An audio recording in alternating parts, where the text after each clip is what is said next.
I mean, between the lot of you, you must have some funny stories from some of the bands that you've been in. Yeah. You could write your own books, like do a Dead Daisies book of rock and roll stories. Yeah. We always tell each other the stories, but we're not used to telling them to outside. Yeah, some of those probably aren't the greatest things to talk about, right? Well, I actually did start a book, and it was turned down by the publisher because it was 1,300 pages. But it was done in crayon, so. But you're going to say your blood. I actually have to use.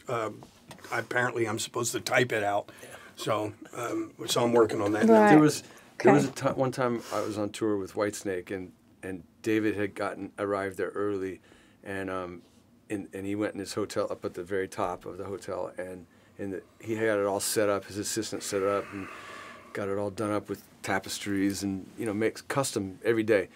And so we roll up in the bus, and there's fire trucks in the out front of the hotel, and it's like, what happened?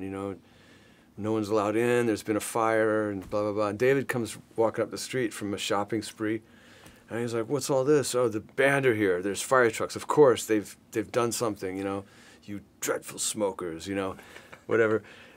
It turns out his room was the one that caught on fire because his assistant put a candle on a plastic bathroom toilet, and it exploded the toilet and set off all the fire alarms. And he was like, they're trying to get in. I need to get to my room, and they said, well, what floor are you on? He goes, 22nd. He said, well, that's where the problem is. What?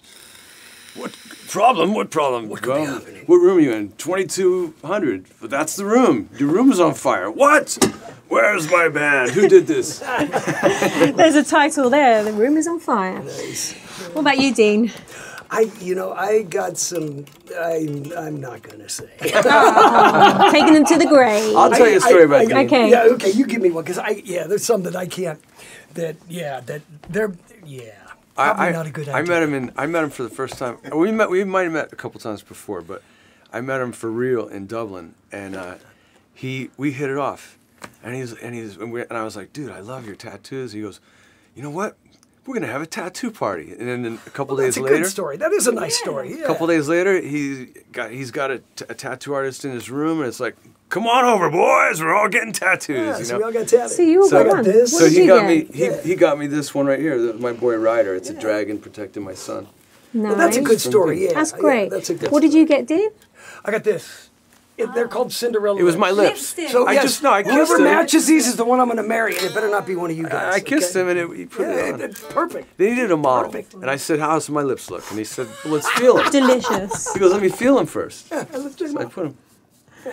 And we cannot tell you the rest of the You story. got to see when they're after that. furry. They're great when they're furry. When the hair Dean, comes where's in. the other tattoo? We ain't talking about that. Fuck off. No need to linger, just fuck off.